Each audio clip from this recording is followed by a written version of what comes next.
Yes, hello students, welcome to my channel. Now, this is the second video at integration. In first video, I will discuss number of things. We are discussing about the basics related to the integration. कि integration क्या होता है and इसके basic फार्मूले क्या होंगे and ये कैसे फंक्शन से इंटीग्रेशन में रिलेट होगा, डेरिवेटिव से एंड इंटीग्रेशन में कैसे रिलेट होगा, इन बातों पे डिस्कस हुआ था। बेसिक फार्मूले हम लोग डिस्कस करे थे एंड आज बात करेंगे कुछ प्रॉब्लम्स जो इस पे बेस हैं, जो कि डायरेक्टली सॉल्व होती हैं without any substitution. These basic formulas we are using in this and we will discuss today about this only, that is all the basic questions we will see. ठीक है, basic question in the sense substitution हम use नहीं करेंगे, by parts भी use नहीं करेंगे and partial fraction भी, क्योंकि तीन ही टाइप हमारे सिलेबस में है, सब्स्टिट्यूशन है, बाय पार्ट्स है, देन पार्शियल फ्रैक्शन है। इनका मैं किसी का यूज नहीं करूँगा। आज केवल बेसिक जो फार्मूले हम लोगों ने डिस्कस करे हैं प्रीवियस वीडियो में, उन्हीं पे बेस क्वेश्चंस करेंगे। एंड आज से एक चीज़ और भी ऐड कर रहे हैं, क्योंकि एनसीईआरटी की बुक्स भी इसमें हम लगा रहे हैं। एनसीईआरटी की जो एक्सरसाइज है इसको पूरी तरह से सॉल्व करेंगे, क्योंकि एनसीईआरटी भी एक अच्छी बुक है। कभी भी अगर देखें जितने भी एग्ज़ाम्स होते हैं तो इसमें ऑलवेज ऑल इंडिया लेवल पे ऑलवेज सजेस्ट किया जाता है कि भाई एनसीईआरटी बुक पूरी से पढ़ें। तो एनसीईआरटी बुक को पूरी तरह से मैं सॉल्व करूँगा, जिसमें बहुत ज़्यादा क्वेश्चंस नहीं होते। हम लोग आईएससी बुक में बहुत सारे क्वेश्चंस होते हैं, इतने क्वेश्चन सॉल्व कर पाना इतना आसान नहीं, तो इसमें तो हम क्वालिटी क्वेश्चन ही ले सकते हैं। एंड एनसीईआरटी बुक को every exercise that is every question I will try to solve, ठीक है, एवरी एक्सरसाइज। एंड मैं सजेस्ट करूँगा कि एनसीईआरटी बुक चाहे आईएससी बोर्ड हो, सीबीएसई बोर्ड बच्चे तो पढ़ते ही हैं, आईएससी बोर्ड के बच्चे भी थोड़ा सा स्टार्टिंग एटलीस्ट पढ़ें। इंट्रोडक्शन एनसीईआरटी से करना चाहिए। तो इंट्रोडक्शन में अगर देखेंगे तो स्टार्टिंग में अगर एक पेज जनरली बच्चे छोड़ देते हैं, वो पेज बहुत ही इंपॉर्टेंट होता है, सारा कॉन्सेप्ट वहीं पे दिखाई पड़ता है। एंड वो अगर प्रॉपरली, क्योंकि एक लॉजिकली केवल यही नहीं होना चाहिए बस खाली इन्हें फार्मूले याद कर लिए और बस क्वेश्चन सॉल्व कर दिए, तो वो मेथड तो बाद में। लेकिन अगर बेसिकली स्ट्रांग होना है, थोड़ा सा स्टेबिलिटी आए इस टॉपिक में, तो इसके लिए बेसिक्स ज़रूर क्लियर करने चाहिए। और इसके लिए एनसीईआरटी से बेहतर कोई बुक नहीं। इसका जो पहला स्पेशली इंट्रो पार्ट होता है कि वो काफ़ी स्ट्रांग होता है, वो मैं सजेस्ट करूँगा सबको सॉल्व करना चाहिए। ठीक है, तो आज की बात यहाँ पे, पिछली बार हम लोगों ने डिस्कस कर रहे थे कि भाई इंटीग्रेशन जो होता है एंटी डेरिवेटिव होता है। Anti derivative in the sense कि डेरिवेटिव में क्या करते हैं, किसी भी चीज़ को अगर हम डिफ्रेंशिएट कर रहे हैं तो डिफ्रेंशिएट करने के बाद जो रिजल्ट आता है उसको अगर हम इंटीग्रेट करा देंगे तो फिर से वही बन जाएगा। यानी अगर कोई फंक्शन दिया हुआ है जिसका फंक्शन हमें नहीं पता, उसका डेरिवेटिव पता है, तो यानी उस डेरिवेटिव को अगर हम इंटीग्रेट कर देंगे तो फिर से वही फंक्शन आ जाएगा। तो ये बात लोगों ने पहले करी थी कि दैट इज, अगर किसी भी क्वेश्चन का हमें डेरिवेटिव पता है, कि यानी फंक्शन अगर हमें पता है कि भाई ये डेरिवेटिव हमें दिया हुआ, दैट इज, अगर इसको हम इस टाइप से करें, भाई एफ डैश एक्स दिया है and this is the derivative of D by d x of f x. अगर ये दिया हुआ तो इसकी हेल्प से हम एफ एक्स निकाल सकते हैं। ये बात हम लोगों ने पिछली बार डिस्कस करी थी। तो इसका सिंबल ये लगा देते हैं, this is the symbol of integration. इसको अगर इंटीग्रेट कराएंगे तो ये फिर से एफ एक्स बन जाएगा एंड ये एफ एक्स, इसमें प्लस कांस्टेंट लगा देते हैं। ये बात हम लोगों ने डिस्कस करी थी। कांस्टेंट क्यों लगा देते हैं ये भी बात करी थी। तो इसके लिए कुछ बताया था कि दैट इज, अगर कोई फंक्शन है, क्योंकि एक बात जानते हैं कि डेरिवेटिव जितने भी होते हैं वो किसी एक पॉइंट पे डिफरेंशिएबल या तो होते हैं या तो नहीं होते हैं। डिफरेंशिएशन को ऑलवेज डेरिवेटिव को एक पॉइंट पे चेक किया जाता है कि वो डिफरेंशिएबल है कि नहीं।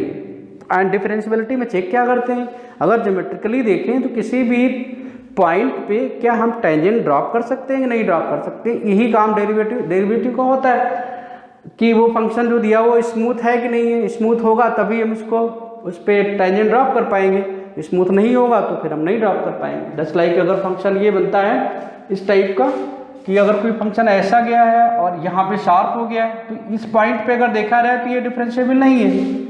एंड इस पॉइंट पे डिफरेंशिएबल है क्योंकि इस पॉइंट पे टेंजेंट ड्रॉप की जा सकती है, लेकिन इस पे टेंजेंट कैसे ड्रॉप करोगे, इतना शार्प हो गया, तो ये जो होगा डिफरेंशिएबल नहीं है। अगर इस पॉइंट पे डिफरेंशिएबल नहीं है तो फिर इंटीग्रेशन करने को भी सवाल ही नहीं होता। यहाँ पे डिफरेंशिएबल है तो यहाँ पे हम इंटीग्रेट कर सकते हैं। इसलिए अब डिफरेंशिएशन अगर मान लें कुछ कॉन्स्टेंट्स में बनते जाएं, किसी पॉइंट पे अगर हमने चेक करा कि यहाँ पे पॉइंट मान लें कोई टर्म जो है, ये फंक्शन जो है f(x) इस पॉइंट पे डिफरेंशिएबल है और ये मान लें टेंजेंट्स हम यहाँ पे ड्रॉ करी तो ये सारी टेंजेंट जो है पहला ला सकती है। भाई एक ही फंक्शन अगर दिया हुआ तो इसको हम ऊपर नीचे शिफ्ट कर सकते हैं। शिफ्ट करने के बाद ये जो एक्स एक्सिस के साथ एंगल बनाएगा, क्योंकि पहला लाइन अगर ये पैरेलल टेंजेंट आ रही है तो सेम एंगल बनाएंगे। तो इसमें देखेंगे अगर कोई f(x) = x² दिया हुआ है, ये वाला मान लीजिए कि f(x) = x² = x² + 5 दिया हुआ, ये वाला मान लिया f(x) = x² + 6 दिया हुआ। तो अगर इसको हम डिफ्रेंशिएट कराएंगे तो सबका डिफ्रेंशिएशन क्या आएगा भाई, f' अगर हम निकालेंगे तो इसका भी 2x आएगा, इस वाले का भी f' जो आएगा इस वाले का भी 2x ही आएगा, एंड इस वाले का भी अगर f' निकालेंगे d/dx ऑफ x² + 6 तो इसका भी 2x ही आएगा। देखिए सबके डिफ्रेंशिएशन 2x ही आ रहे हैं। तो यानी इसका मतलब अगर हम इंटीग्रेट करा देंगे इनको 2x को, इनको थोड़ा सा बाद में प्रोसीड करते हैं, पहले इस पर थोड़ा सा डिस्कस कर लेते हैं, नहीं तो फिर को रब करके काम करेंगे। यहाँ पे कुछ सिंबल्स, टर्म्स एंड फ्रेजेस दिए हुए हैं, उनका मीनिंग क्या होता है। कई बार क्वेश्चन हम जब सॉल्व कर रहे होते हैं बार बार समझ में नहीं आता भाई क्या है ये, तो इसको भी थोड़ा समझ लीजिए कि ये एक सिंबल दिया हुआ, this is the symbol of integration. इसका भी हिस्ट्री है। एक्चुअली जब स्टार्टिंग में ये इंटीग्रेशन का प्रोसेस स्टार्ट किया, कुछ मैथमेटिशियन थे, क्या नाम था उनका, लेबनिज़, उन्होंने स्टार्ट किया। तो इस इंटीग्रेशन को यूज़ करने के लिए, चूँकि एंटी डेरिवेटिव था ये, तो यहाँ पे जनरली हम सारी चीज़ें सम अप करते हैं, फिर से उसी फॉर्म में लाते हैं, तो इसको सम करने के लिए यूज़ करा था। तो स्टार्टिंग में उन्होंने एस लेटर से इसको रिप्रेजेंट कराया था, लेटर एस यूज़ करते थे इसमें, ये वाला, और ये बिगड़ते बिगड़ते जा करके फिर ऐसे बन गया। तो बाकी इसका कोई पर्टिकुलर हिस्ट्री इसकी नहीं है। तो ये एक्चुअली ये एस ही है, और एस मीन सिंबल जो मैथमेटिशियन लेबनिज़ आई थिंक नाम था उनका, उन्होंने जब शुरुआत में लिखा था तो किसी भी फंक्शंस के पार्ट को ऐड करने के लिए यूज़ किया था। उस एडिशन में इसको सम एस से रिप्रेजेंट किया जाता था, वो बिगड़ते बिगड़ते इस फॉर्म में आ गया। बाकी इसकी कोई हिस्ट्री नहीं है। तो अगर f(x) dx दिया हुआ है तो इस f(x) dx का मतलब जो होता है, इसका मतलब है integral of f with respect to x। With respect to x in the sense किसी वेरिएबल के फॉर्म में तो होगा ही। दूसरा दिया है कि अगर f(x) इसके अंदर देखा जाए तो इस f(x) को जिसका हम इंटीग्रेशन कर रहे होते हैं, उस f(x) को हम जनरली इंटीग्रेंड कहते हैं। दिस इज द इंटीग्रेंड, ये वाला इंटीग्रेंड f(x), यानी जिस चीज़ को हम इंटीग्रेशन करने जा रहे हैं वो इंटीग्रेंड कही जाती है। एंड इस x को क्या कहते हैं, दिस इज द वेरिएबल। जो ये x होता है, this is the variable of integration. अब ये x y भी हो सकता है, z भी हो सकता है, p भी हो सकता है, t भी हो सकता है, कुछ भी हो सकता है, जिसके रेस्पेक्ट में कर रहे होंगे वो वेरिएबल कहा जाएगा। एंड इंटीग्रेट यानी जब इस रिजल्ट को निकाल लेते हैं तो दिस फाइंड द इंटीग्रल, जब इसको पूरा सॉल्व करके निकालेंगे तो इस प्रोसेस को जो है इंटीग्रेट करना कहेंगे। एंड ये प्रोसेस करने के बाद जो रिजल्ट आएगा उसको हम इंटीग्रेशन कहेंगे। This whole process is called integration. Now integral of f का मतलब क्या होता है, a function f such that f'(x) = f(x). ये इंटीग्रल ऑफ f होता है। इंटीग्रल ऑफ f मतलब डेरिवेटिव का जो रिजल्ट आया है, यानी किसी फंक्शन को हम डेरिवेटिव निकाले हैं, उस डेरिवेटिव को अगर इंटीग्रेट करेंगे तो इसको हम इंटीग्रल ऑफ f करेंगे, तो दोबारा फिर से वही फंक्शन मिल जाता है। And this whole process is called finding the integral, is called integration. And constant of integration यानी c जो लगाते हैं, यानी real number c, and consider as constant function. तो ये कुछ इसके टर्म्स होते हैं। जो रिजल्ट आता है वो इंटीग्रल हो सकता है, इंटीग्रल के बाद जो आता है वो इंटीग्रल होता है, एंड उसको प्रिमिटिव भी कहते हैं। बहुत सारे टर्म्स यूज किए जाते हैं डिफरेंट बुक्स में, तो बहुत ज़्यादा उसमें नहीं जाने की ज़रूरत है। तो ये थोड़ी सी चीज़ें थी, इनको हमने डिस्कस किया, और ज़्यादा टाइम न लेते हुए हम लोग थोड़ा प्रॉब्लम्स पे आ जाते हैं, क्योंकि बेसिक्स थोड़ा सा बुक्स पे भी देख लेना चाहिए। एंड ISC बोर्ड वालों को मैं सजेस्ट करूँ कि आप लोग थोड़ा सा CBSE बोर्ड को भी रखें साथ में। उसमें कुछ ना अगर करें तो क्वेश्चन तो मैं यहाँ पे सारे डिस्कस कर दूंगा CBSE बोर्ड की बुक्स को, सोचा है पूरी एक्सरसाइज यहाँ पे सॉल्व कर दिया करेंगे। एंड एक्चुअली देखा जाए कि जो लोग कंपटीशन में जाते हैं तो ऑल इंडिया लेवल पे जितने भी एग्ज़ाम होते हैं तो इसमें ये CBSE बोर्ड ही फॉलो किया जाता है। तो एनसीईआरटी को काफ़ी वेटेज मिलता है और एनसीईआरटी जो है बेसिक्स के लिए बहुत अच्छी बुक्स होती है, ठीक है। तो बी केयरफुल अबाउट इट, इसको भी हम कॉप अप करके चलेंगे, क्योंकि अभी तक जनरली हम बेसिक्स ही डिस्कस करते थे एंड इसके बाद ज़्यादा क्वेश्चंस नहीं कर पाते थे, तो इसमें हम क्वेश्चन भी कवर करने की कोशिश करेंगे। तो पहला क्वेश्चन इसमें देखते हैं। पहला क्वेश्चन क्या है इसमें, इन द एक्सरसाइज 7.1 फार्मूले हमने डिस्कस कर लिए थे एंड ये है from this NCERT book, NCERT होता है थी एनसीईआरटी बुक।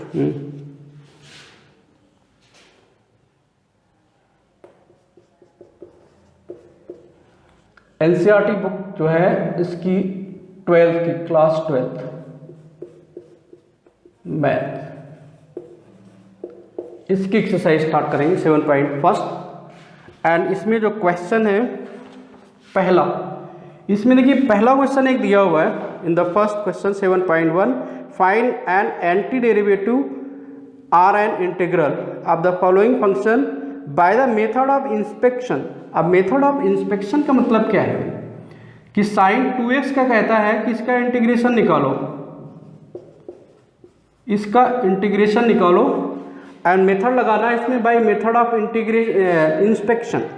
इंस्पेक्शन का मतलब क्या है कि तो हम यहाँ पे ये दिमाग लगाएंगे साइन 2x किसका डेरिवेटिव रहा होगा, ये दिमाग लगाएंगे तो इसका आंसर हमें आ जाएगा। मेथड ऑफ इंस्पेक्शन का मतलब यानी फार्मूला में यूज नहीं करना है, तो यहाँ पे लगाएंगे since derivative of cos 2x अगर करें, derivative of cos 2x sign 2x का इंटीग्रेशन साइन 2x हमारा आंसर आया, तो cos 2x को अगर हम डिफरेंशिएट कराएंगे तो हमें मिलेगा sine 2x and with negative sign, क्योंकि cos का डेरिवेटिव जो होता है साइन 2x होता है। इसलिए अगर हम इसको देयरफॉर अगर इसको हम इंटीग्रेट करा दें तो कि -2 बचा है तो -2 को हम उधर शिफ्ट करा देते हैं भाई, -1/2 इधर चला गया और ये dy/dx ऑफ cos 2x बचा is equal to sign 2x। और अभी हमने पढ़ा है कि ये इंटीग्रेशन होता है एंटी डेरिवेटिव, तो एंटी डेरिवेटिव का मतलब जो डेरिवेटिव का रिजल्ट आया है उसको अगर हम इंटीग्रेट करा देंगे तो इधर से रिजल्ट आएगा। तो हमने इसको क्या किया, इंटीग्रेट करा दिया, ऐसे इंटीग्रेट करा दिया। अब इंटीग्रेट जब कराएंगे तो ये बन जाएगा -1/2 यहाँ पे रहेगा और ये cos 2x का dy/dx हट जाएगा, बचेगा cos 2x और इसका सोल्यूशन आ जाएगा sin 2x dx। किसके रिस्पेक्ट में कर रहे हैं ये भी लिखना पड़ेगा, इसका रिजल्ट आ जाएगा -1/2 cos 2x। तो this method is called method of integration, that is by inspection without using formula. इसी टाइप से cos 3x दिया हुआ like second question you are given cos 3x का इंटीग्रेशन निकालना and this is by without using formula. तो cos 3x किसका derivative है, पहले ये बात में दिमाग में लगाएंगे। तो dy/dx ऑफ sin 3x अगर करें तो देखिए इसका डेरिवेटिव हमें आता है 3 cos 3x। पहले cos sin को करेंगे तो cos हो जाएगा, 3x को करेंगे 3 आ जाएगा, क्योंकि डिफ्रेंशिएशन हम निकाल चुके हैं। अब 3 को उधर शिफ्ट कर दो तो this will B 1/3 and this is dy/dx of sin 3x and ये बच जाएगा आपका cos 3x। अब देखो इस डेरिवेटिव का आंसर ये आ रहा है, इंटीग्रेशन हमारा है क्या, एंटी डेरिवेटिव। एंटी डेरिवेटिव मतलब इसका जो रिजल्ट आया है इस पे हम इंटीग्रेशन लगा दें तो यहाँ से हमें आंसर निकल आएगा, दिस बिकम्स 1/3 और ये सिंबल गायब हो जाएगा जब हम इंटीग्रेशन करेंगे। तो this becomes sin 3x is equal to integration of cos 3x dx। तो this process is called method of inspection without using formula. ठीक है, तो छोटे लेवल पे इसको यूज़ किया जा सकता है, बड़े लेवल पे यूज़ नहीं किया जा सकता है। आई थिंक ये बात समझ में आई होगी। This is called method of inspection, कि हमने इंस्पेक्ट करके बताया कि भाई ये जो हमें जिसका इंटीग्रेशन निकालने जा रहे हैं ये किसका डेरिवेटिव है, ये बात हमने पता करी, उसी के आधार पे उसका डिफरेंशिएशन करके निकाल लिया और आंसर हमें मिल गया। This is the method of inspection that is without using formula. फार्मूले हमने डिस्कस करे थे पिछले वाले वीडियो में, तो वहाँ से देख सकते हैं। एंड वैसे भी देखिए लॉजिकली अगर हम एग्जाम में सॉल्व कर रहे होते हैं तो वहाँ तो फिर बेसिक नॉलेज तो आपको होना ही चाहिए, एंड इसके बाद फार्मूले भी आपको याद होंगे, तभी क्विक एक्शन ले पाएंगे। आइडिया तो देखिए आपको होगा, प्लस आपको अगर स्ट्रांग बनना तो सारे तैयारियां तो आपको करनी पड़ेगी, क्योंकि बेसिक आइडिया के साथ साथ में फार्मूले भी आपको होने चाहिए। एक क्वेश्चन है just like third question, this is given integration of e की पावर 2x, इसको सॉल्व करना है। अब ये देखिए e की पावर 2x का डिफरेंशिएशन हम ढूंढे, तो आप लिख देंगे since D by d x of e की पावर 2x का डिफरेंशिएशन, तो e की पावर का x का तो डिफरेंशिएशन वही रहता है, 2x का इंटीग्रेशन डिफरेंशिएशन करें तो ये क्या देगा हमें 2 देगा, e की पावर 2x देगा। अब इस 2 को हम उधर शिफ्ट करा देते हैं, 1/2 इधर ले गए, d by d x of e की power 2x, this is e की power 2x is equal to e की पावर 2x बचा। अब इस प्लेस पर देखिए इसका डेरिवेटिव ये आया है, तो यानी इसको अगर हम इंटीग्रेट करा दें तो रिजल्ट हमारा क्या आ जाएगा, e की पावर 2x आ जाएगा, बिकॉज ये एंटी डेरिवेटिव है। अभी हमने बताया था कि अगर d by d x of f x है तो इसका डेरिवेटिव जो निकलेगा हमारा, मान लें कैपिटल एफ एक्स निकला, तो अगर हम इसको इंटीग्रेट करा देंगे तो फिर ये एफ एक्स के बराबर हो जाएगा। यही पढ़ाया अभी तक, इस टाइप से सॉल्व कराना है, वही चीज़ यहाँ पे लगाते हैं। This is called method of inspection. तो दिस विल बी 1/2 e की power 2x is equal to integration of e की पावर 2x dx, एंड इसमें सब में कांस्टेंट लगाना ना भूलें, पिछले वाले में शायद कांस्टेंट नहीं लगाया, क्योंकि इंटीग्रेशन करने के बाद कांस्टेंट लगाना जरूरी होता है, जो कि अभी हम लोग डिस्कस कर रहे थे कि भाई d by d x of अगर x square plus x square का डिफ्रेंशिएशन निकाला तब भी ये 2x देगा, अगर d by d x of x square plus 1 का निकाला तब भी 2x देगा, d by d x of x square plus 3 का निकालेंगे तब भी ये 2x देगा। बट इनका जब इंटीग्रेशन करोगे तो फिर जो रिजल्ट आने वाला है वो एक्स स्क्वायर ही करके आना, बट कौन सा होगा, इसका आंसर होगा, किसका आंसर होगा, किसका आंसर होगा, इसलिए जो इसका सलूशन आएगा वो ऑलवेज इंटीग्रेशन ऑफ क्या आएगा इसका, तो इसका इंटीग्रेशन आएगा, इंटीग्रेशन ऑफ 2x को जब सॉल्व करेंगे दिस विल बी ऑलवेज कि भाई 2x 2/2 प्लस कांस्टेंट लिखना ना भूलें, जिससे कोई गड़बड़ी ना हो। तो इस यहाँ पे भी इंटीग्रेशन करने के बाद इसमें इंटीग्रेटिंग कांस्टेंट जरूर लगा देंगे, अगर कांस्टेंट नहीं लगाते तो क्वेश्चन गलत माना जाएगा और इसके 1 नंबर कट जाता है। ठीक है, इसके बाद फिर नेक्स्ट क्वेश्चन है, ये 2 क्वेश्चन बचे, इनको अपने आप करेंगे I think. Now 6 find the following integral. अच्छा, इसके पहले कुछ प्रॉपर्टी भी होती है इसकी, उन प्रॉपर्टीज़ को भी डिस्कस कर लिया जाए। प्रॉपर्टीज़ क्या है भाई वो भी देख ले। प्रॉपर्टीज़ तो हालांकि मेन वही है, इसमें कोई ऐसा नया नहीं है कि अगर सब आप इंटीग्रेशंस हैं तो उनको भी हम अलग अलग इंटीग्रेट कर लेते हैं। भाई कई फंक्शन दिए हुए सम करके दिया हुआ तो उनको हम अलग अलग कर दें, क्या दिक्कत है। तो इसकी ये प्रॉपर्टीज़ में आता है। पहली प्रॉपर्टी जो है इसकी क्या है कि first of all that is ये प्रॉपर्टीज सब इस पे रिलेटेड है कि पहली दैट इज अगर d by d x of f x is equal to f x है तो इंटीग्रेशन ऑफ ये जो बनेगा that will be f x is equal to integration of f x बन जाएगा, ये हो ठीक है। डेरिवेटिव का इंटीग्रेशन जो अभी पिछली बार इसमें यूज किया है, तो पहले ही इसको थोड़ा सा बता देना चाहिए था। दूसरा अगर d by d x of ये दिया है तुम्हें के टाइम्स ऑफ एफ एक्स ये दिया, तो ये कांस्टेंट टर्म है, तो इस कांस्टेंट को हम बाहर निकाल सकते हैं। Sorry D by d x ना लिखो, दिस इज के को अगर हम बाहर निकाल दें तो इस टाइप से सॉल्व किया जा सकता है इसको। ठीक है, तीसरी प्रॉपर्टीज में अगर एक से ज़्यादा टर्म्स हैं, तो हालांकि ये नहीं भी डिस्कस करते तब भी वो अंडरस्टूड बात है कि fx1 है प्लस fx2 है प्लस fx3 है, इस टाइप से अगर दिए हुए तो इनको सबको हम अलग अलग इंटीग्रेट कर सकते हैं, के कांस्टेंट को बाहर कर दें तो integration of fx1 plus fx2 plus fx3 इस टाइप से हम कर सकते हैं। ये बात तो डिफरेंशिएशन में भी थी कि डिफ्रेंशिएशन भी अगर किसी का करते थे तब भी यही चीज़ लगाते थे कि सबका अलग अलग डिफ्रेंशिएशन कर सकते हैं। तो ये कुछ प्रॉपर्टीज़ है इस पे जिनको यूज़ करेंगे। और एक इसका और भी है जो एक्चुअली उसमें सब्स्टिट्यूशन में लगता है।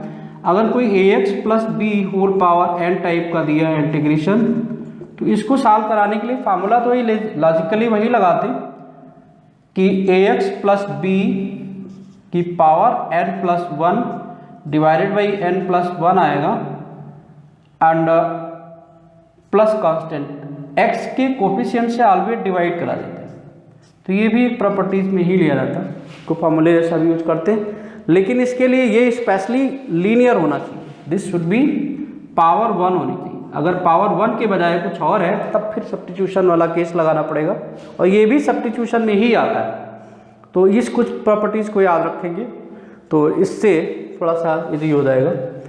नाउ सी नेक्स्ट प्रॉब्लम इसकी जो है in the exercise. Next problem से पहले इस एक्सरसाइज को हम डिस्कस करेंगे एनसीईआरटी की, उसके बाद कुछ प्रॉब्लम्स करेंगे जो इम्पोर्टेंट प्रॉब्लम्स होंगी from ISC board book and कुछ और भी रिलेटेड क्वेश्चन, जिसमें हम आज जो है सब्स्टिट्यूशन नहीं लगाएंगे। इस वाले वीडियो में केवल वही क्वेश्चन डिस्कस करी जाएंगी जिसमें विदाउट सब्स्टिट्यूशन सॉल्व करेंगे। कुछ प्रॉपर्टीज ट्रिग्नोमेट्री की यूज कर सकते हैं, उन पे बेस्ड क्वेश्चन करेंगे। Now see question number 6 just like side में दिया हुआ। तो you are given this is 4 e की पावर 3x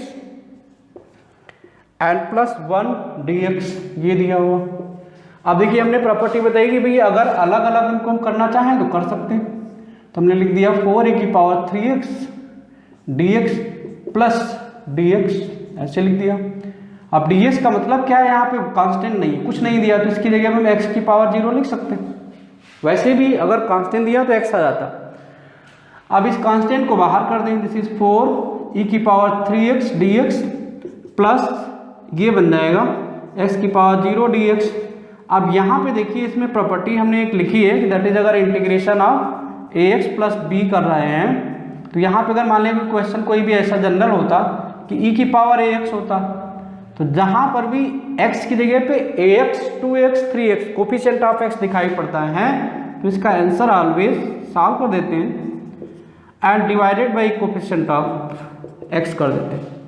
तो यहाँ पर भी यही हम लगा देंगे, तो दिस बिकम्स 4 तो पहले से था, याद आए 1/3 e की पावर x का डिफ्रेंशिएशन भी वही होता है तो इंटीग्रेशन भी वही रहेगा एंड प्लस x की पावर 0 को सॉल्व करेंगे तो 0 plus 1 divided by 0 plus 1 and ये आ जाएगा। अच्छा एक बात और भी ध्यान रखेंगे, अगर 2 या 3 टर्म की हो तो ऐसा नहीं सब में हम कांस्टेंट टर्म लगाने जाएं, तो ऐसे केसेस में ऑलवेज जो फाइनल आंसर आएगा उस पर ही कांस्टेंट लगाएंगे। तो this constant will be use here only and then ये बन जाएगा 4/3 e की power 3x plus x and plus constant, this will be the answer. I hope ये बात समझ में आई होगी कि अगर e की पावर कुछ भी दिया हो, x का coefficient something is given, then you will divide the answer by that. और यही काम डिफरेंशिएशन में भी करते थे। अगर यही चीज़ हम डिफरेंशिएट कर रहे होते, e की पावर 3x को भाई डिफरेंशिएट करो, यही काम वहाँ भी करते थे। e की पावर 3x का 3x रहेगा, लेकिन यहाँ पे 3x है इसलिए dy dx ऑफ 3x कर देते थे। इसको सॉल्व कराते तो हमारा 3 इंटू e की पावर 3x आ जाता था। अब यहाँ पे ये बात मान के चलो कि अगर यहाँ पे डिफरेंशिएट कर रहे हैं तो फिर हम मल्टीप्लाई करा देंगे x के कोफिशिएंट से, और अगर इंटीग्रेट कर रहे हैं तो x के कोफिशिएंट से डिवाइड करा देंगे। इतनी बात ध्यान रखनी है उसका, ठीक है। तो इसके लिए हमें कोई विशेष सब्स्टिट्यूशन करने की जरूरत नहीं होगी, ये बात थोड़ा सा ध्यान रखेंगे। आई होप ये बात समझ में आई हो रही। Now see next question. Integration में मज़ा तभी आएगा जब आपको थोड़ा सा बेसिक्स क्लियर रहेंगे एंड फार्मूले पे थोड़ा सा ध्यान देते रहेंगे। क्योंकि अगर फार्मूले पे ध्यान देंगे एंड फार्मूले तो वही सेट लगेंगे, क्योंकि पूरा ट्रिग्नोमेट्री इसमें यूज हो जाता, पूरा अलजेब्रा यूज हो जाता। अगर ट्रिग्नोमेट्री के फार्मूले, ट्रिग्नोमेट्री के बेसिक्स नहीं है, वहाँ भी दिक्कत आएगी। अलजेब्रा में थोड़ी सी वीकनेस है तो वहाँ भी प्रॉब्लम्स आएंगी। इंटीग्रेशन इसीलिए कई बच्चों को मुश्किल लगता है अगर वहाँ पे थोड़ी सी प्रॉब्लम्स हैं तो ये क्वेश्चन हो गया। इसी टाइप के एक और क्वेश्चन दिया है, क्वेश्चन नंबर 7, इसमें कि यहाँ पे दिया x square times of 1 minus 1/x square dx। तो हम करते क्या है इसको भाई, अब प्रोडक्ट का तो रूल हमें पता नहीं है यहाँ पे, तो बेहतर है इसको मल्टीप्लाई करा दें। मल्टीप्लाई कराया क्योंकि हमें x पे ध्यान देना, एक्स स्क्वायर आ जाएगा माइनस ये x square by x square आ जाएगा एंड डी एक्स यहीं भी रखा, तो ये एक्स स्क्वायर कैंसिल हो गया। अब इसको x square minus 1 D x कर दिया। अब चाहे इसको देखिए मैं अलग अलग करूँ चाहे साथ में ही सॉल्व कर दूँ तब भी कोई फर्क नहीं पड़ता, आंसर पे कोई फर्क नहीं पड़ेगा। अब एक्स स्क्वायर को इंटीग्रेट करेंगे तो you know that power add करी जाती, तो 2 + 1 बाई 2 + 1 माइनस, अब यहाँ पे बार बार लिखने की जरूरत नहीं होगी, ये सीधा x आ जाएगा। x कहाँ से आएगा, पिछले वाले में मैंने बताया कि x इंटू एक्स की पावर 0 समझ सकते हैं। एंड फिर यहाँ पे कांस्टेंट लगा देंगे, सो 1/3 x की power 3 minus x plus constant will be the answer.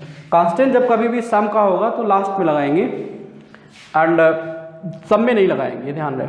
Now see next question is given, ये क्वेश्चन है आपका 10th वाला, just like integration of under root of x minus 1 upon under root of x का कुछ question skip भी करेंगे, तो simple है तो कर ही सकते हैं आप लोग। इसको करना है तो अब क्या करें, इसको भी ब्रेक कर लेते हैं, हमारे पास अभी कोई अदर मेथड नहीं लगाना। तो यहाँ पे देखिए स्क्वायर दिया तो इसके होल स्क्वायर को एक्सपेंड करा दें। अब किसी बच्चे को होल स्क्वायर ही नहीं आ रहा होगा तब तो क्या करेंगे, तो इसका होल स्क्वायर करेंगे तो अंडर रूट एक्स का स्क्वायर दैट इज एक्स हो गया, इसका square that is minus 1 upon x हो गया, और ये बन गया minus 1 upon x and minus के बजाय ये प्लस होगा and minus 2 times of under root x into 1 upon under root x d x.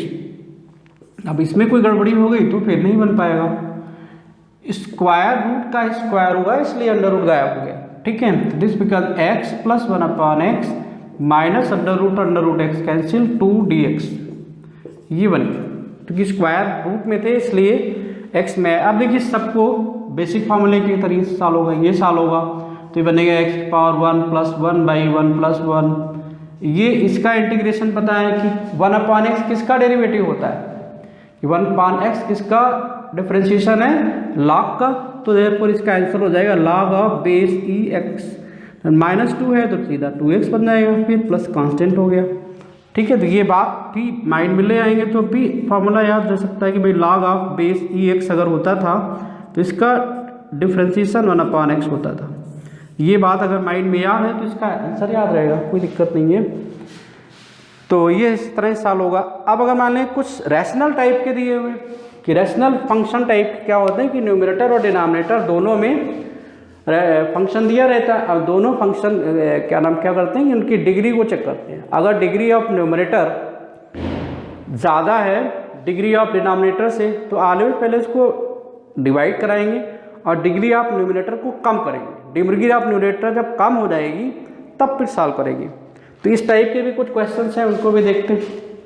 I hope ये बात समझ में आई होगी एंड थोड़ा सा फास्ट करते हैं जिससे कुछ मैक्सिमम क्वेश्चन कवर किए जा सके, मैक्सिमम टाइप के। एंड जो अगला वीडियो बनेगा वो कंप्लीट सब्स्टिट्यूशन पे ही होगा, क्योंकि हमारे पास स्पेशली 3 मेथड हैं जिस पे हमें क्लास 12th में डिस्कशन करना है। एक तो सब्स्टिट्यूशन मेथड टाइप क्वेश्चन होंगे, प्लस बाय पार्ट्स होंगे, देन पार्शियल फ्रैक्शन होंगे एंड सम स्पेशल केसेस होंगे। Special cases in the sense वो उस पर्टिकुलर केस में ही आएंगे, तभी उनको हम सॉल्व कर सकते हैं।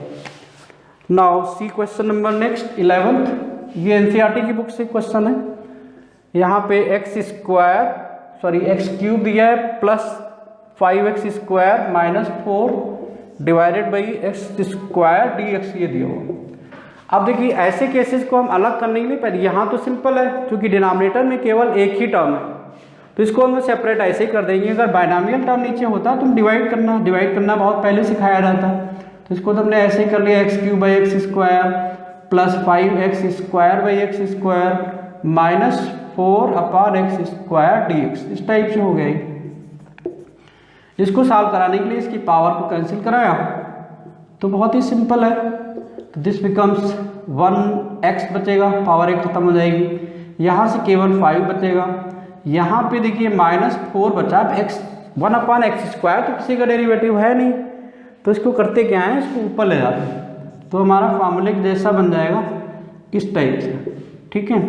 अब यहाँ पे हम लगा देंगे अपना तरीका, इस पे लगाया तो ये बन गया x की पावर, क्योंकि फार्मूला क्या होता है कि इंटीग्रेशन ऑफ x की पावर n बराबर होता है x की पावर n+1 बाई n+1।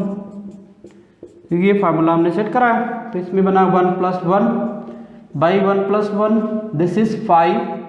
इसमें x की पावर 0 लिख सकते हैं, तो ये बन जाता है x power 0 + 1 divided by 0 + 1।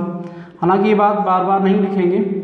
-4 and x की पावर -2 + 1 डिवाइडेड बाई -2 + 1। इस पे विशेष ध्यान रखेंगे, क्योंकि जब ताजे डिफ्रेंशिएट करके आ रहे होते तो हमारी आदत जो होती है माइनस करने की होती है, पावर माइनस नहीं करनी है, हमें प्लस कर देनी।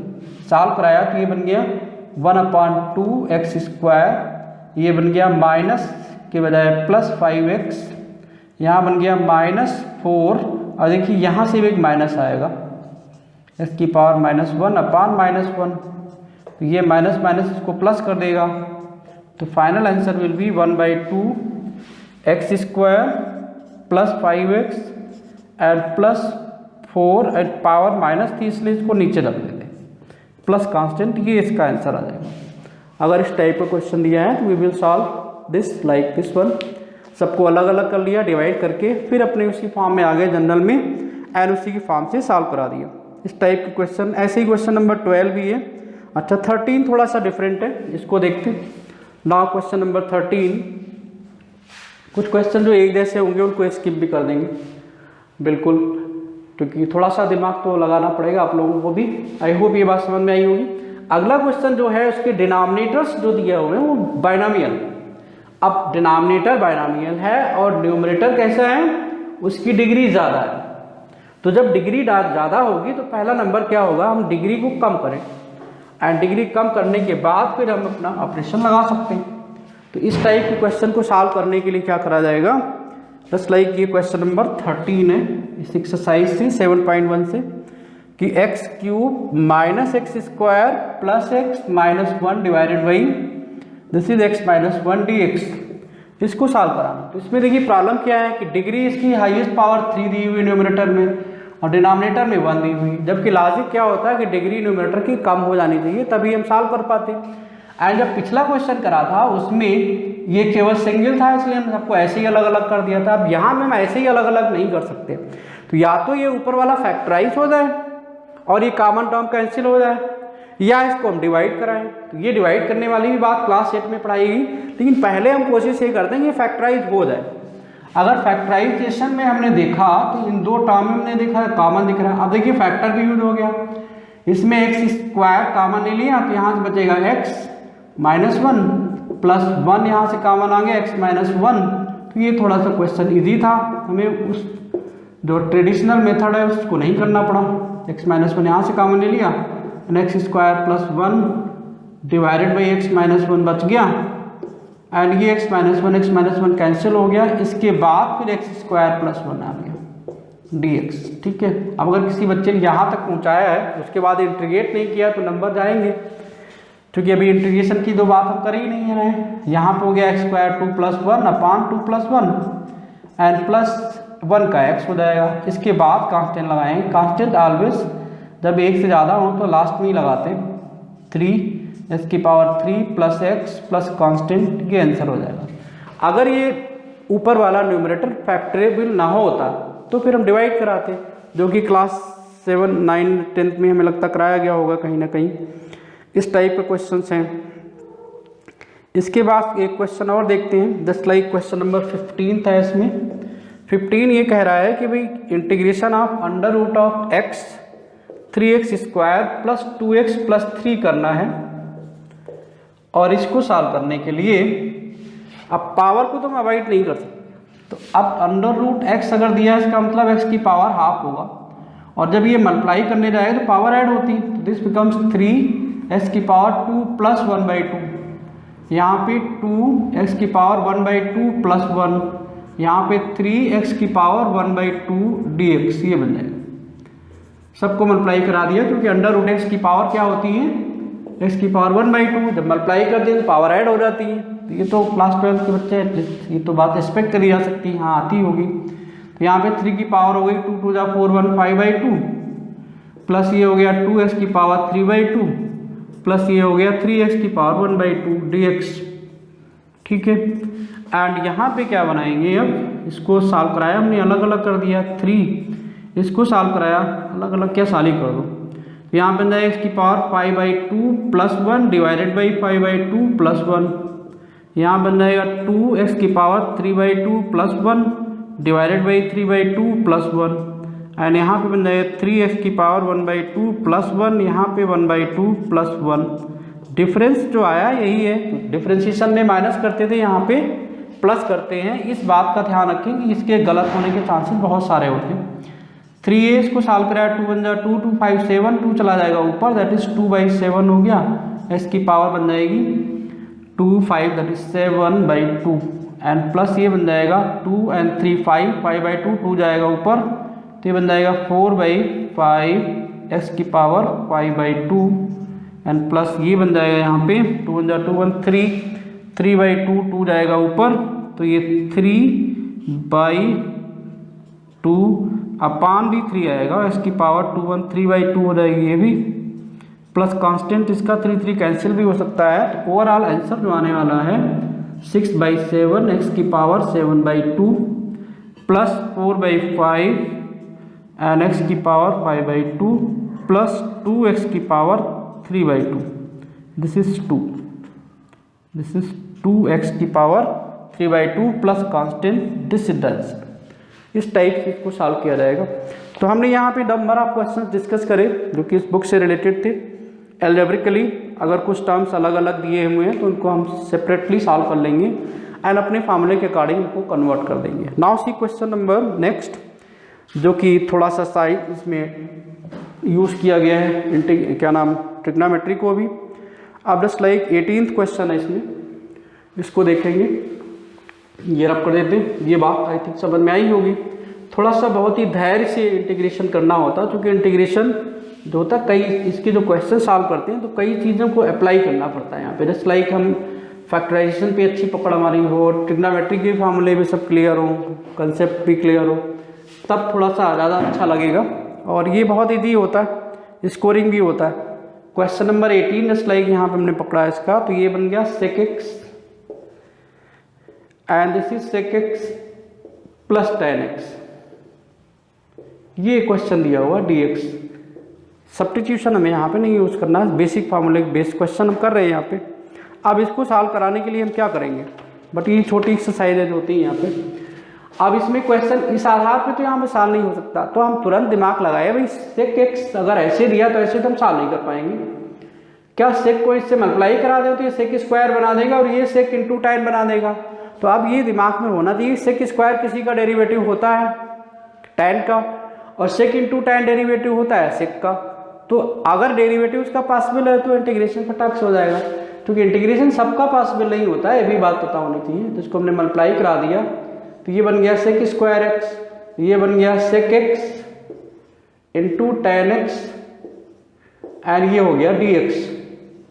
अब बात ये पता है कि dy/dx ऑफ tan x अगर होता था तो इसका डेरिवेटिव sec स्क्वायर आता था। इसका मतलब sec स्क्वायर का इंटीग्रेशन tan x होने वाला है, और dy/dx ऑफ sec x जब होता था इसका डेरिवेटिव आता था tan x into sec x। तो इसका इंटीग्रेशन जब लेंगे तो ऑलवेज tan आएगा, इसका sec आएगा। तो this becomes now tan x and plus sec x plus constant in the last you will use this is the answer. 10 formula base है। तो सीबीएसई बोर्ड के क्वेश्चंस जो दिए रहते हैं उतना मुश्किल नहीं दिए रहते, बट बेसिकली बहुत अच्छी बुक होती है। तो सारे बोर्ड के बच्चों को एटलीस्ट इसको साथ में रखना चाहिए, चाहे इस बोर्ड के हो, चाहे यूपी बोर्ड से हो, चाहे एससी बोर्ड से हो। सीबीएसई बोर्ड के बच्चों को ये होता ही है, सॉल्व करना होता है। तो एनसीईआरटी बुक बेसिकली बहुत अच्छी बुक है एंड इसका स्टार्टिंग जरूर देखना चाहिए। वही ज़्यादातर बच्चे छोड़ देते हैं कि मैक्सिमम बच्चों के यही मोटो रहता है कि बस आंसर आ जाए, केवल आंसर पे ध्यान देने के बजाय उसके कंसेप्ट पे भी ध्यान देना चाहिए। अब कोसेक स्क्वायर एक्स dx ये आ गया, क्वेश्चन नंबर 19 है। अब इसको हमें अकॉर्डिंगली सेट करना पड़ेगा। सेक स्क्वायर वहाँ पे जो था उसके डिनोमिनेटर में तो कुछ नहीं था, यहाँ पे कोसेक स्क्वायर रखा हुआ, तो इसको फिर हम सेट कराते हैं। इसको हमने क्या किया, साइन का। बट ट्रिग्नोमेट्री की बेसिक बहुत पुराना लॉजिक है, जब कुछ ना समझ में आए साइन कास में बदल दो, कोई ना कोई रास्ता आपको दिखाई पड़ जाएगा। क्योंकि आंसर सारे जो है रास्ते साइन और कास से ही जाते हैं, तो इसको हमने बदल दिया 1/cos² लिख दिया एंड इसको डिवाइडेड बाई कर दिया हमने, नीचे बन गया 1/sin²x, ठीक है, और dx हो गया। अब क्या करा है इसको हमने, ये रेसिप्रोकल हो जाएंगे तो साइन आएगा ऊपर, दिन बन जाएगा sin²x, कास नीचे आ गया cos²x dx एंड ये बन गया tan²x dx। अब देखिए tan²x का भी तो कोई डेरिवेटिव हमारे पास इंटीग्रेशन नहीं है एंड किसी का ये डेरिवेटिव भी नहीं है, तो अब हम करें क्या। तो हमें ये पता है कि sec² का डेरिवेटिव हमें पता है, क्योंकि tan का तो अभी नहीं पता, डिस्कस करना है, सब्स्टिट्यूशन के बाद आएगा। तो इसको हमने क्या किया, tan² की जगह पे अभी देखिए ट्रिग्नोमेट्रिक फार्मूला लग गया, तो sec² बराबर होता है 1 + tan²x। तो हम tan² की वैल्यू पुट करा दिए, दिस इज tan²x की वैल्यू हो गई sec² -1, ये यहाँ पे रख दिया, तो दिस बिकम sec² -1 dx। अब देखिए इसका डेरिवेटिव अभी भी हमने करा, तो ये बन गया tan x माइनस ये हो गया x plus constant the answer. By this way we can solve. तो हमारे पास पॉकेट में क्या है इस पे डिपेंड करता है हमारा आंसर, उसी के अकॉर्डिंग हम इस आंसर को कन्वर्ट कर लेते हैं। फटाफट एक क्वेश्चन और है, इसका भी बता देता हूँ, 19th वाला हो गया ये। And now this is 20th question, इसको भी देख लिया जाए। तो क्वेश्चन जब सॉल्व करने लगते हैं बहुत ही अच्छा रहता है, और माइंड में डेरिवेटिव्स जरूर होने चाहिए, जहाँ भी कहीं अटकेंगे तो फार्मूला हमारा सेट हो जाएगा वहीं से। Now this is 20th question, यहाँ पे दिया आपको दिस इज कि भाई 2 - 3 sin x दिया हुआ, 2 - 3 sin x दिया हुआ, whole divided by is given cos²x। अब देखिए यहाँ भी हमारा कुछ भी फार्मूले के अकॉर्डिंग नहीं है, सो इसको भी हम बनाते हैं, सेपरेट किया, तो this becomes 2/cos² and -3 sin x cos²x, ये लगा दिया। अब देखिए क्या करा इसमें, cos² को जब ऊपर ले जाएंगे तो क्या बन जाएगा sec²x, so this becomes sec²x and this one becomes 2 sec²x, ये बन जाएगा, है ना। एंड दिस बिकम्स -3, एक cos इसका यूज करो साइन के साथ में, you will do like this sin x cos x, भाई दिमाग तो लगाना ही पड़ेगा, एक cos x को अलग कर दो।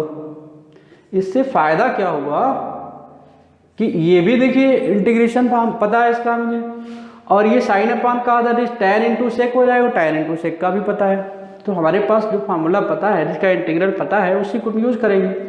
तो इसको जब सॉल्व कराया तो this becomes 2 sec² now -3, this becomes tan x × sec x dx, और इनको चाहे तो यहाँ पे अलग भी कर दें, इसको भी अलग कर दिया, dx आ गया, तो this becomes now 2 tan x and -3 sec x plus constant is the answer, ये इसका आंसर बन गया। क्वेश्चन को हमने ब्रेक करा दिया अपने फार्मूले के अकॉर्डिंग, ठीक है। तो ये इसमें एक्सरसाइज 7.1 थी, कुछ एक क्वेश्चन और दिए ऑब्जेक्टिव टाइप के, वो ऐसे ही है। एक अच्छा क्वेश्चन 22 भी दिख रहा है, वो थोड़ा सा डिफरेंट है, इसकी भी बात कर लेते हैं। तो आई होप ये बात समझ में आई होगी। These are the questions from CBSE board book exercise 7.1 and अब से मैंने डिसाइड किया है केवल ISC बोर्ड के ही क्वेश्चंस नहीं सॉल्व करेंगे, CBSE बोर्ड को भी हम पकड़ेंगे साथ में, एंड CBSE बोर्ड की जो NCERT बुक है इसको भी फॉलो करेंगे साथ में, ठीक है। सो CBSE बोर्ड के बच्चे भी कोशिश करेंगे वो लोग भी जुड़े। कई बार ऐसा होता है बच्चों में लगता है कि भाई सब कुछ खिचड़ी पकाए दे रहे हैं एक ही साथ में, जबकि ऐसा है नहीं। सिलेबस सबका देखिए एक ही जैसा है, तो आपको ये डिफ्रेंशिएशन भी आना चाहिए। हम टॉपिक पे ध्यान दें, बोर्ड में ना पढ़ें, ये होता है। जहाँ से भी बेहतर चीज़ें मिलती हैं वो हम यूज़ कर लें। अभी स्टार्टिंग में तो यही होता है, क्योंकि कंपटीशन लेवल पे जब जाते हैं तो वहाँ ये सब डिफरेंस खत्म हो जाते हैं। क्वेश्चन नंबर 22 दिया है, if d/dx of fx is equal to 4x² - 3/4 and then find such that we are given कि f2 is given 0, then find fx, then fx निकालना। क्या होगा? ऑब्जेक्टिव टाइप क्वेश्चन है, 4 ऑप्शन दिए हुए, तो बताइए भाई क्या बनेगा कि D by d x of f x निकाला है, तो इसका रिजल्ट जो आया है 4x³ माइनस 3/4 है इसका डेरिवेटिव। तो इसका जब डेरिवेटिव है तो इसका मतलब अगर हम इसको इंटीग्रेट करेंगे तो D by d x of f x, इसको इंटीग्रेट करा दिया x के रेस्पेक्ट में, ये 4x² माइनस 3/4 dx ये बन गया। तो जब इसको इंटीग्रेट कराएंगे तो ये हमें fx दे देगा सीधा, तो दिस इज एंटी डेरिवेटिव। इसको सॉल्व कराया तो ये 4x² 2+1/2+1 बन गया। अब ये देखिए इसको ऊपर ले जाएंगे तो ये बन जाएगा 3x⁻⁻4 +1 divided by -4 +1 plus constant, तो ये बन गया 4/3 x³ minus 3/-3 x³ plus constant, this can be 4/3 x³ minus minus he cancel हो जाएगा, प्लस बन जाएगा, and this becomes 1/x³ plus constant.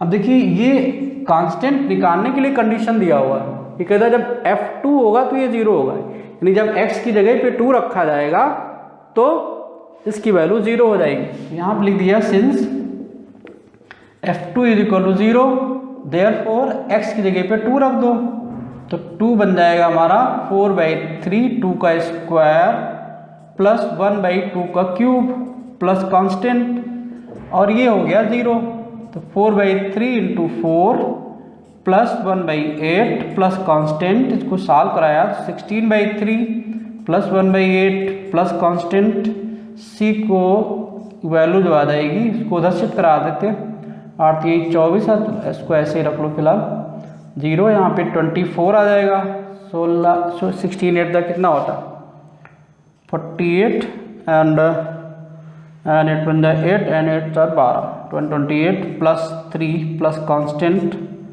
तो ये बन जाएगा 8 3 11, तो ये 31 आई थिंक बनेगा 131/24 प्लस कांस्टेंट, यानी सी की वैल्यू जो आएगी -131/24 आ जाएगी। ये सी की वैल्यू यहाँ पे रख देंगे आकर के, तो हमारा क्वेश्चन आ जाएगा दैट इज 4/3x³ प्लस 1/3 सी की जगह रख दें -131/24। This is the exact answer of f x, क्योंकि इसको निकालने के लिए वैल्यू दी हुई है क्वेश्चन में। आई थिंक कुछ गड़बड़ आ गया, क्योंकि कोई भी ऑप्शन ऐसा नहीं दिया हुआ।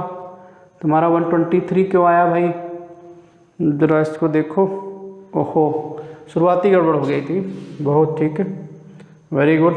ये एक्चुअली पावर 3 थी यहाँ पे, यहाँ पावर 3 होने से 3 + 1 हो जाएगा, यहाँ पे 3 + 1 होगा, काफ़ी चीज़ें गलत हो गई हैं, सॉरी फॉर इट, फिर से करेक्ट कर लीजिए। 3 + 1 भाई थोड़ा सा भी अगर गड़बड़ हो गया तो तुरंत कबाड़ा हो जाता। क्वेश्चन में दिया हुआ था, हाँ पावर 3 था, -1/3/x³ था, 4 था, बाकी तो ठीक था। इसको सॉल्व कराएंगे तो यही आएगा, यहाँ पे 4/4 आने से ये 4 भी कैंसिल हो जाएगा, तब केवल x³ बचेगा, 1/x³ प्लस c बचेगा। सो इसको भी हटाइए दो, ऐसे ही गड़बड़ हो जाता। क्वेश्चन अगर गलत देखा है तब भी फिर गड़बड़ी हो जाएगा। ये 4 हट गया है, ये तो ठीक ही है, अब ये नहीं आना है तो सीधा 4 आएगा, 1/8, 8 4 या 32, 32 एंड 1 33 आ जाएगा सीधा। दिस इज 33/8, तो 33/8 कहीं आ रहा है, ये भी नहीं आ रहा, वेरी बैड है, ये तो है गड़बड़ है। dy/dx ऑफ fx दिया है 4x³ = -3/x⁴, तो इसको हमने इंटीग्रेट करा दिया तो fx की वैल्यू हमारी आ जानी चाहिए, है ना। दिया तो ठीक है, 4x³ दिया हुआ -3/x⁴ x to the power 4 दिया हुआ, okay 3 + 1 and this is power -4 + 1, -4 + 1 in the sense -3 ये हो गया, -3 कैंसिल हो गया, प्लस x की पावर -3 बचेगा, नीचे जाएगा, वहाँ पे 3 and 1 4 हो जाएगा। सब गड़बड़ हद हो गई, 3 and 1 4, तो ये भी तो 4 हो गया भाई। अब यहाँ पे पावर 4 हो जाएगी, 2 तो रही नहीं, एक गड़बड़ी अगर होती है तो फिर गड़बड़ होने की पूरे चांसेस। 2 × 4 × 8 × 16 हो जाएगा। अब इसको जब सॉल्व कराओगे तो ये आएगा 128 + 1/8 प्लस कांस्टेंट। कॉन्फिडेंट नहीं है अगर तो फिर इतने में ही काम खत्म हो जाता है, ये बिल्कुल ध्यान रखें। 129 / 8 आएगा, दिस इज 8, क्योंकि डिनोमिनेटर में 8 था, तो दिस इज 129 and 8। अब देखिए क्वेश्चन जैसा क्वेश्चन नहीं है, बट थोड़ी सी भी लापरवाही जो है भारी पड़ जाएगी। तो ये x की पावर 4 आया है यहाँ पे, तो this is x to the power 4 plus 1/x की पावर 3 एंड प्लस 129/8। c की वैल्यू यहाँ पे इधर शिफ्ट कराई है, तो ये माइनस में आई है, ठीक है, ये बराबर 0 था, तो इसको इधर शिफ्ट कराओगे तो उधर जाकर के माइनस में हो जाएगा, तो दिस विल बी -129। तो अब देखिए ये आंसर आ रहा, this is the answer number I think first वाला है 128, पहला ही answer correct, first is correct. तो जैसा कि इस एक्सरसाइज में देखा भाई, ये क्वेश्चन इतना मुश्किल नहीं था, लेकिन उसके बावजूद भी हम लोग थोड़ा सा परेशान हुए इसमें कि अगर थोड़ा सा क्वेश्चन नहीं देखा है और तो गड़बड़ होने के पूरे chances. Now see few problems I am discussing related to the ISC book, उसको भी थोड़ा सा देख लेते हैं, कुछ प्रॉब्लम्स इसको फटाफट रख कर देते हैं। ये जो एक्सरसाइज थी ये आपकी CBSE बोर्ड से रिलेटेड थी, पहली एक्सरसाइज, जहाँ पे बेसिक क्वेश्चन थे, 10 फार्मूला बेस्ड क्वेश्चन थे। यहाँ पे अभी सब्स्टिट्यूशन का शुरू नहीं किया गया, नेक्स्ट वाले वीडियो में हमारा सब्स्टिट्यूशन से रिलेटेड क्वेश्चन होंगे एंड उसके सारे टाइप्स सब सॉल्व करेंगे। NCERT को 100% सॉल्व करेंगे एंड ISC बोर्ड के क्वेश्चन को अब रैंडमली करेंगे, जो क्वालिटी टाइप क्वेश्चन होंगे उनको करा जाएगा, ठीक है। इसके बाद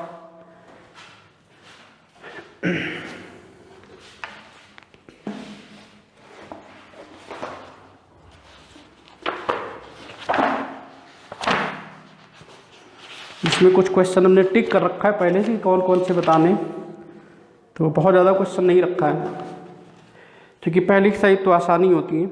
ये एक्सरसाइज 8.1 पे जाना है, ये ML अग्रवाल बुक है भाई, इसको ध्यान रखेंगे, क्योंकि इस पे इतने सारे क्वेश्चन होते हैं, सारे क्वेश्चन करा पाना मुश्किल ही होता है। कुछ क्वेश्चन हमने डिस्कस भी करे NCERT बुक से, वहाँ से भी समझ सकते हैं। 8.2 एक्सरसाइज है इसकी, दिस इज ISC बुक है ये, इसमें भी डिफरेंट क्वेश्चन हम करेंगे। जैसा कि क्वेश्चन नंबर इसमें है 1st, 2nd, 3rd तो हमने कर ही लिया, उस टाइप के क्वेश्चन है एंड 7th क्वेश्चन भी हमने कर ही लिया है। जो डिफरेंट क्वेश्चन होंगे उन्हीं को करा जाएगा। Now see this like 10th का second part of 10th, second part. इसमें क्वेश्चन दिया हुआ, ये काफ़ी इंपॉर्टेंट क्वेश्चन है, कई बच्चे इसमें फंस जाते हैं। ये डिफरेंट क्वेश्चन इसमें देखते हैं and this is given e की पावर x की पावर जो दिया हुआ इसमें e की power 6 log of x minus e की power 5 log of x, this is log of x divided by e की power 4 log of x minus e की power 3 log of x dx, ये दिया हुआ। अब इसको सॉल्व करने का ऐसे सोचे तब तो बड़ा मुश्किल हो जाएगा भाई। e की पावर का फार्मूला तो हमें पता है कि इंटीग्रेशन ऑफ e की पावर x वही रहता है, बट इसमें समस्या लॉग दिया है, तो ये लॉग का एक फार्मूला होता है कि अगर e की power log of base x है तो इसका आंसर ऑलवेज x होता है। तो this result you must know. अब अगर ये रिजल्ट पता है तो फटाक से हो जाएगा। तो इस आधार पे देखिए तो ये 6 हमें प्रॉब्लम कर रहा है, तो इसको हमने थोड़ा मॉडिफाई किया, e की power log of base x की पावर 6 कर दिया। जब बेस दिया नहीं होता तो हम e ही मानते हैं इसमें, ये भी ध्यान रखें, पिछली बार पढ़ा होगा क्लास 11th में। तो x की पावर 5 आ जाएगा, इसकी बेस e ही मानी जाएगी। यहाँ पे e की पावर log ऑफ x की पावर 4 हो जाएगा, बेस e दी, माइनस e की power log of base e x की पावर 3 हो जाएगा, क्योंकि log ऑफ m की पावर n जो होता है वो n log m होता है, तो इसकी जगह पे हम ये लिख सकते हैं। तो दिस बिकम्स नाउ कितना बन जाएगा, दिस इज, अब देखिए ये और ये खत्म हो गया, तो x की पावर 6 आ गया, यहाँ से x की पावर 5 आ गया, this is x to the power 4, this is x की power 3 dx and solve it now. x की पावर 5 कॉमन ले लीजिए, यहाँ पे x की पावर 1 माइनस 1 बचेगा, एंड दिस इज x की पावर 3 कॉमन ले लीजिए, तो x की पावर 1 माइनस 1 बचेगा, और ये सिंप्लीफाई हो गया। इसको सिंप्लीफाई कराएंगे तो ये बचेगा x की power 5 minus 3 that is 2, and answer will B x की पावर 2 dx। ठीक है, x की पावर 2 dx, इसको सॉल्व करा दीजिए, तो दिस बिकम्स x की power 2 plus 1 divided by 2 plus 1 that is constant, तो 1/3 x की पावर 3 प्लस कांस्टेंट इसका आंसर हो जाएगा। तो क्वेश्चन तो बहुत आसान है, अगर लाख से रिलेटेड कुछ प्रॉब्लम्स हैं तो ये क्वेश्चन फंस जाएगी, इस बात का ध्यान रखेंगे। तो मुझे लगता है थोड़ा सा इंक गड़बड़ हो गई है, इसको बदल देते हैं, ग्रीन वाला पता नहीं दिखेगा नहीं दिखेगा आप लोगों को, देख लेते हैं क्या है मीटर। ग्रीन वाला काफ़ी लाइट हो जा रहा है। तो ये हो गया इससे रिलेटेड। एक क्वेश्चन और देखते हैं, now see one more question. आई होप ये बात समझ में आई। अब ये दो चीज़ें अगर कॉन्सेप्ट इसमें क्लियर नहीं है तो इस क्वेश्चन को मुश्किल हो जाएगा सॉल्व करना, जबकि बहुत ही इंपॉर्टेंट क्वेश्चन है, बहुत बार ये पूछा जाता है, स्पेशली 2 नंबर से ऊपर नहीं आ सकता है इतना क्वेश्चन। तो ये हो गया इसका question related. Now see few more different type questions which are not given in NCERT books. These are the questions from the ISC board book and ये ML अग्रवाल जनरली ISC में चलती है तो उसी से लिया है obviously. Now see question number next, एक क्वेश्चन दिया हुआ है, ये क्वेश्चन नंबर जो दिया 13 मतलब 12 दिया है, उसको तो सिंप्लीफाई कर ही लोगे। फर्स्ट पार्ट इसका देंगे तो 1/1 प्लस cos x दिया हुआ, तो इसको अगर हम सॉल्व कराएं 1/1 प्लस cos x दिया हुआ, तो अब भाई 1/1 प्लस cos x को हम क्या करें, इसके लिए तो कोई हमारे पास फार्मूला इमीडिएट तो है नहीं, तो इसके लिए हमने क्या करा, इसकी कॉन्जुगेट से मल्टीप्लाई करा दें, तो ऊपर बन जाएगा 1 माइनस cos x, नीचे बन जाएगा 1 प्लस cos x, और इसको भी बना दिया 1 माइनस cos x dx। अब ये कितनी क्विक चीज़ें माइंड में क्लिक करेंगी, ये जैसे जैसे प्रैक्टिस करेंगे वैसे ही बनेंगे। भी a plus b a minus b type हो गया, तो 1 minus cos square x dx हो गया। अब इसको सॉल्व कराया तो यहाँ पे बन जाएगा कि integration of 1 minus cos x divided by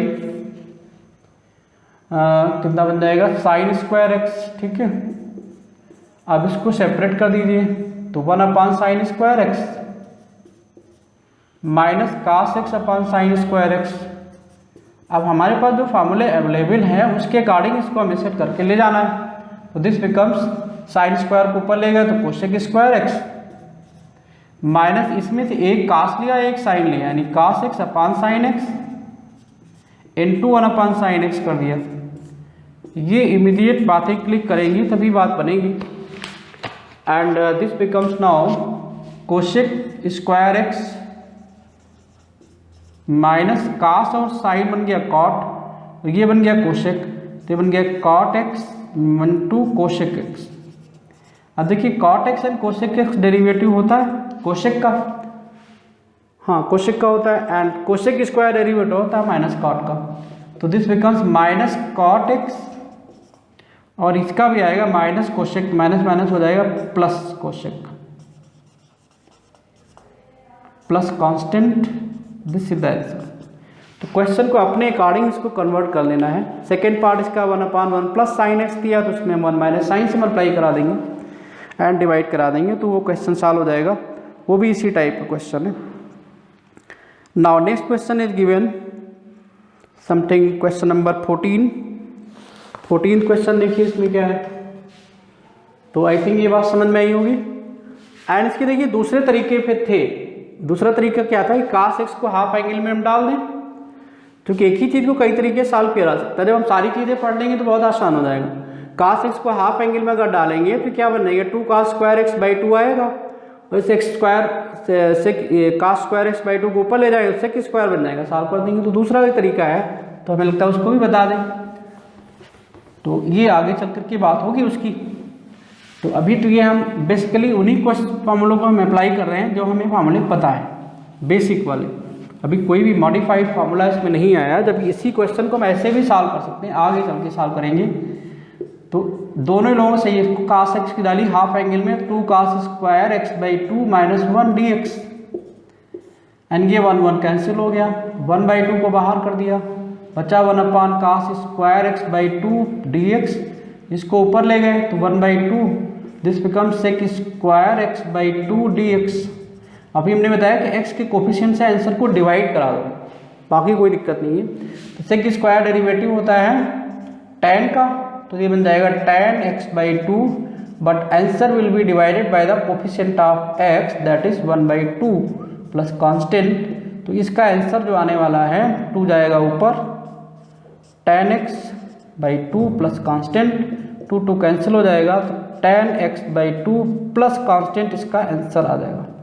तो ये भी आंसर हमारा सही है 100%, वो भी आंसर सही है, ये भी आंसर सही है। उसका आंसर जो आया उसको अगर कैलकुलेट करके सिंप्लीफाई करा दें तो ये आ जाएगा। तो both answers are correct. Now see question number next question दिया है मुझे कि 1/1 प्लस कोसेक है, कोसेक को साइन में बदल दीजिए। क्वेश्चन नंबर 14 का फर्स्ट पार्ट है 1/1 plus cosec x d x. इसको सॉल्व कराएंगे तो ये बन जाएगा 1/1 प्लस कोसेक हो जाएगा 1/sin x dx।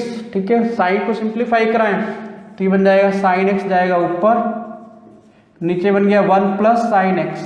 ठीक है, ये बन गया। तो ये थोड़ा सा इसको देखिए, एंड 1/1 प्लस sin x को सिंप्लीफाई कराएं तो फिर इसके कॉन्जुगेट से मल्टीप्लाई कराएं, और कोई जुगाड़ नहीं। एक चीज़ और भी हो सकती है, लेकिन उसके लिए भी बात नहीं बनेगी, तो बेहतर है इसको कॉन्जुगेट से मल्टीप्लाई करा ही दें। तो ये sin x हो जाएगा divided by 1 plus sin x multiplied by 1 minus sin x। यहाँ भी मल्टीप्लाई किया दिया 1 माइनस sin x dx से। जो आइडिया सेट हो जाए माइंड में वही सही है। तो ये sin x हो गया times of 1 minus sin x हो गया, नीचे बन गया 1 minus sign square x dx। ठीक है, 1 माइनस साइन स्क्वायर एक्स जो आ जाएगा, this becomes what, cos square x. And इस cos स्क्वायर एक्स को क्या कर देंगे हम, सेपरेट कर देंगे। तो इससे भी कोई सेटिंग बन जाएगी फॉर्मूले। This also we can do, let's see. So इसको हमने बना दिया sin x, ऊपर मल्टीप्लाई करा दिया sin x minus sign square x. यहाँ से जो बचेगा cos स्क्वायर, इसको हमने दोनों को अलग अलग कर दिया। तो इससे भी देखिए कुछ न कुछ रास्ता निकल आएगा। अब देखिए यहाँ से एक cos साइन के साथ लिया, एक cos को अलग करा, तो दिस क्वेश्चन बिकम्स नाउ, इसके बाद यहाँ पे आ गए हैं इस साइड में, तो ये साइन अपॉन cos बन जाएगा आपका tan x into sec x. ये हमारे पास जो अवेलेबल है उधर ही ले जाएंगे। साइन अपॉन cos तो tan होता ही है, minus tan square x dx, ये बन गया। अब इसको सॉल्व कराने के लिए, इसका तो हमें पता ही है tan x into sec x. इसको देखिए फिर पुट करा दिया, तो हमने लिखा है इसमें sec square x minus 1 dx। क्योंकि हमें सेक स्क्वायर का इंटीग्रेशन पता है, जिसका डेरिवेटिव पता होगा उसी को इंटीग्रेट कर सकते हैं। अब इसको सॉल्व कराया तो इसका देखिए बता होता है कि क्या है सेक एक्स, और इसका होता है माइनस में tan x minus x plus constant. तो answer will be overall sec x minus tan x and plus x plus constant is the final answer. ये आंसर हो जाएगा।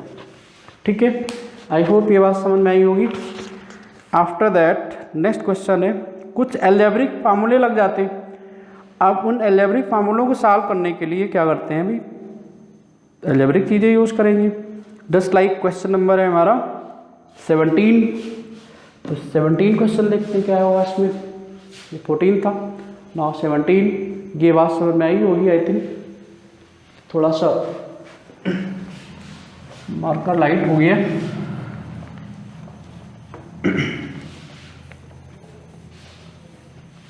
एक्चुअली मैं अकेला ही हूँ, सारा सब कुछ काम हमें ही देखना पड़ता है, इसलिए थोड़ा कभी कभी वीडियो हमारी लेट हो जाती। एंड मैं कोशिश करूँगा इसको कंटिन्यू रखूँ, सो कि जो काम दिया गया उसको पूरा करके छोड़ा जाए। जस्ट लाइक क्वेश्चन नंबर 17 इसमें दिया हो, ये दिया x की power 6 plus 1 upon x square plus 1 dx। अब देखिए इसकी फिर वही मैटर, डिग्री इसकी ज़्यादा है, न्यूमरेटर की डिग्री ज़्यादा है डिनोमिनेटर से, तो फिर डिवाइड कराएं या फैक्टराइज कराएं। अब यहाँ पे अलजेब्रिकली यूज होगा भाई, हाईएस्ट पावर इसकी x दी हुई है, तो इसको हम क्या कर सकते हैं, एक्स स्क्वायर की पावर 3 कर दें, 1 को भी 3 कर दें पावर, तो एक्स स्क्वायर प्लस 1 dx हो जाएगा। और सीधा इसको सॉल्व करा देंगे। A cube plus b cube formula पता है मुझे कि a cube plus b cube क्या होता है, अभी पता होना चाहिए कि a plus b times of a square plus b square minus a b होता। तो इसको सीधा लगाया तो ये हमारा सॉल्व होकर के क्या बन जाएगा, एक्स स्क्वायर प्लस 1, अगला आ जाएगा एक्स स्क्वायर प्लस का square that is x to power 4 हो जाएगा, प्लस 1 माइनस एक्स स्क्वायर। इसमें माइनस एंड प्लस में बहुत ज़्यादा गड़बड़ी होती है, बी केयरफुल अबाउट इट। फिर जब प्लस होगा तो माइनस आएगा, प्रोडक्ट में माइनस होगा तो प्लस आएगा। तो ये ख़त्म हो गया क्वेश्चन, फिर आ गया तुम्हारा रास्ते पे plus 1 minus x square d x, and this solution becomes now x to the power 4 becomes x to the power 4 plus 1 by 4 plus 1 plus x minus x की पावर 2 प्लस 1 दैट इज 3 हो जाएगा, plus constant, so 1 by 5 x की power 5 plus x minus 1 by 3 x की power 3 plus constant is the answer. तो moral of the story that अगर numerator आपका ज़्यादा दिख रहा है तो चाहे उसको फैक्टराइज करके कम करें, चाहे डिवाइड करके कम करें, degree of numerator must be less than the degree of denominator. This must be clear. Now see one more question, just like question number 18 का सेकेंड पार्ट देख लेते, इसको भी फटाफट देख ही लें। थोड़ा सा लाइट चल रहा है तो आई होप दिखाई पड़ता होगा, मैं चेक कर लेता हूँ। हाँ दिख तो रहा है, आराम से दिख रहा है, कोई ऐसी दिक्कत नहीं है। पहले से प्लानिंग करके नहीं रखा गया इसीलिए गड़बड़ हो गया।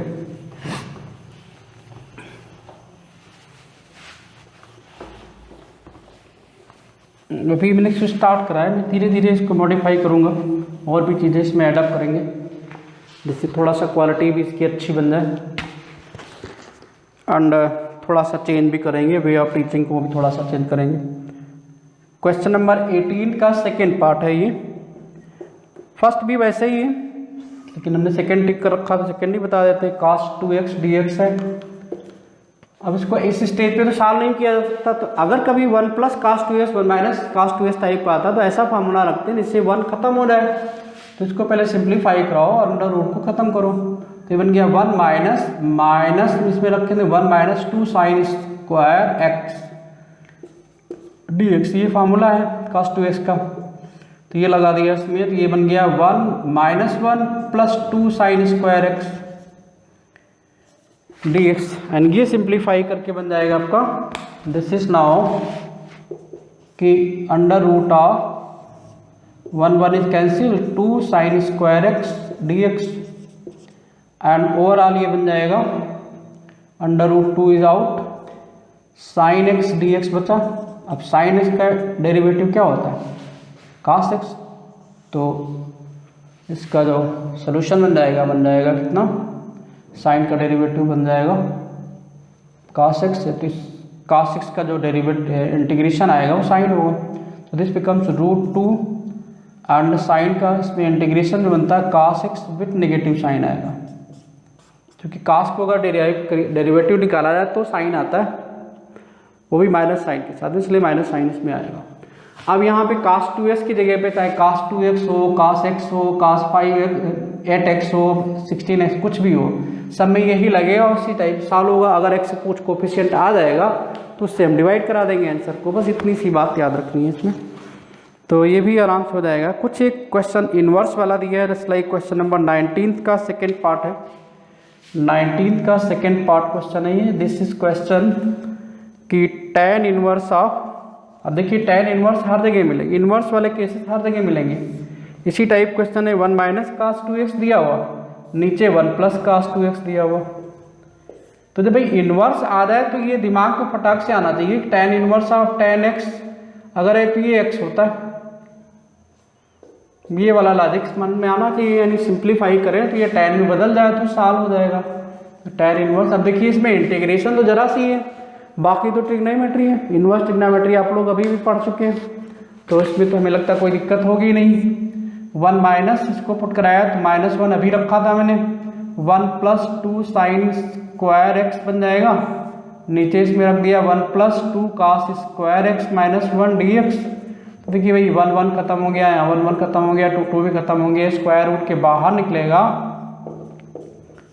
tan x हो जाएगा, ये है ना, स्क्वायर में था तो स्क्वायर रूट इसका हट जाएगा, this becomes tan inverse of tan x dx, tan खत्म हो गया, this will B only x dx, and इसको सॉल्व करा दीजिए 1/2x स्क्वायर प्लस कांस्टेंट। काफ़ी मज़ा आने वाला है इंटीग्रेशंस के क्वेश्चन में, एंड थोड़ा सा आप प्राउड भी फील करेंगे अगर क्वेश्चन आने लगे तो, क्योंकि इसमें पिछली बातें जो पढ़ी हैं वो भी यहाँ पे यूज होने वाली हैं, तो काफ़ी अच्छा लगेगा इसमें अगर सॉल्व करा जाएगा। और क्वेश्चन नंबर लास्ट 21 दिया हुआ, तो ये वैसा ही क्वेश्चन है जैसा कि अभी हमने NCERT वाले में लास्ट क्वेश्चन करा था, तो ये इसकी पहली एक्सरसाइज है। नाउ नेक्स्ट जो एक्सरसाइज होगी वो सब्स्टिट्यूशन पे बेस होगी, and that we will do in the next video.